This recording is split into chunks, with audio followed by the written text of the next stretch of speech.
बिस्मिल्लाहिर्रहमानिर्रहीम।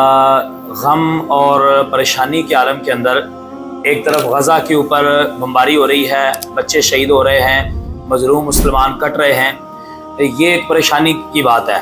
लेकिन इसी गम और परेशानी के अंदर एक खुशखबरी है जो कि कराची की तरफ से आई, और वो खुशखबरी बहुत बड़ी है कि PSL ने, जो कि मैं ये समझता हूँ कि पाकिस्तानी ब्रांड है, हम पाकिस्तानी ब्रांड्स की इज़्ज़त करते हैं, कदर करते हैं, मगर कोई भी वो पाकिस्तानी ब्रांड्स जो इसराइली मसनूआत को या इसराइल के मफादात को फ़ायदा पहुँचाएगा, हम इंशाअल्लाह सिर्फ इसराइली मसनूआत नहीं बल्कि हर वो मसनूआत जो इसराइल के जुल्म में शामिल है और फ़लस्तीनियों के ऊपर होने वाला जो जुल्म के पहाड़ हैं उसके अंदर वो शामिल है, हम इंशाअल्लाह उन तमाम ब्रांड्स का बाइकाट करेंगे। तो कराची ने अल्हम्दुलिल्लाह आगे बढ़कर गैरतमंद होने का सबूत पेश किया और PSL के मैच हुए कराची के अंदर। दुनिया ने ये मनाजर देखे कि कराची के नौजवानों ने टिकटें नहीं खरीदी और स्टेडियम के अंदर दाखिल नहीं हुए।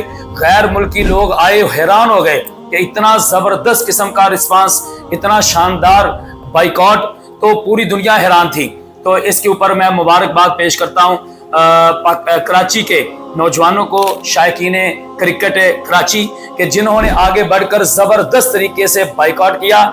उसका आज नतीजा ये निकला है कि PSL ने ऐलान किया कि चूंकि लोग तो आ नहीं रहे क्रिकेट देखने के लिए, स्टेडियम खाली हैं, टिकटें बिक नहीं रही, कारोबार चल नहीं रहा, तो उन्होंने ऐलान किया कि जो भी आएगा उनके बीच में कुरानंदाजी होगी और उस कुरानंदाजी के अंदर लोगों को बाइक दी जाएगी। तो आप ये यहाँ तक देख लें, मैं अभी भी कहूँगा कि आप इन चीज़ों से बाज आ जाएं, मुकम्मल तौर पर बाइकाट करें और इसराइली जो चीज़ें हैं आपकी यूनिफॉर्म पर लगी हुई हैं या आपके खाने पीने में शामिल हैं, जो भी चीज़ आप इस्तेमाल कर रहे हैं उतार फेंकें। और आप भी कराची के नौजवानों के शाना बशाना खड़े होकर इस बात का ऐलान करें कि हम अहले फ़लस्तीन के साथ हैं। इसके साथ ही मैं हैरान हूँ कि पाकिस्तान के अंदर कराची ज़बरदस्त किस्म का बाइकआउट कर रहा है इसराइली प्रोडक्ट्स का, और इसराइली प्रोडक्ट्स बिकने की वजह से PSL के जो क्रिकेटर हैं, टीम है, उनकी यूनिफॉर्म के ऊपर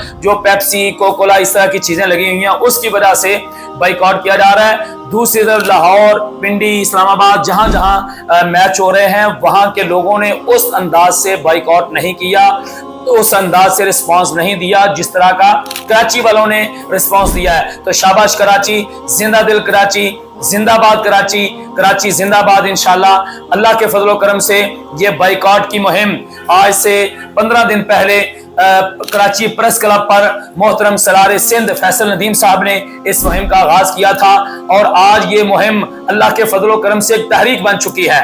और शाबाश कराची, इस काम को जारी रखें और ये बाइकाट रुकना नहीं चाहिए। अपने घरों से इसराइली मसनूआत को निकालें, वो दुकान, वो शॉप्स और वो शॉपिंग मॉल्स जहां पर इसराइली प्रोडक्ट्स अभी तक पड़ी हुई हैं, उनके पास जाइए, मोहब्बत प्यार से उनको दावत पेश कीजिए कि इन इसराइली प्रोडक्ट्स का बाइकाट करें, इनका खात्मा करें। उसके बावजूद अगर वो नहीं रोकते, वो चीजें खत्म नहीं करते, तो उनके मुंह पर कह के आइए कि हम इंशाल्लाह आपकी दुकान का बाइकाट करते हैं, आपके शॉपिंग मॉल का बाइकाट करते हैं। तो ये जो एजाज है ये कराची को जाता है। कराची की मेहनत रंग ले आई है। कराची आपको मुबारक हो, ए कराची के नौजवानों आपको मुबारक हो। हमने इंशाल्लाह एक काम के अंदर अपने आप को मनवाया है। सिर्फ यही नहीं, कराची ने जिस काम के अंदर कदम रखा, इस्लाम, अहले इस्लाम और इस्लाम की इज्जत, आबरू, मुसलमान, इसके लिए हमेशा कराची ने आगे बढ़कर किरदार अदा किया है। सामने आकर खड़े हुए हैं और सीना तान कर लोगों के सामने अपने आप को पेश किया है। इस हवाले से मैं मुबारकबाद पेश करता हूँ कराची को, और इसके साथ ही मैं दावत दूंगा लाहौर को, पिंडी को, जहां जहां पाकिस्तान के अंदर PSL मैचेस हो रहे हैं, और डंके की चोट कहें कि अगर आप अपनी यूनिफॉर्म पर पेप्सी का वो मोनोग्राम लेकर आएंगे और वहां पर चीजें जो बिक रही हैं, पेप्सी है, कोकोला है, स्प्राइट है या कुछ भी है, वो अगर इसराइली चीजें आएंगी तो हम आपके पूरे PSL का बाइकाट करेंगे। पाकिस्तान जिंदाबाद, कराची जिंदाबाद। बहुत शुक्रिया।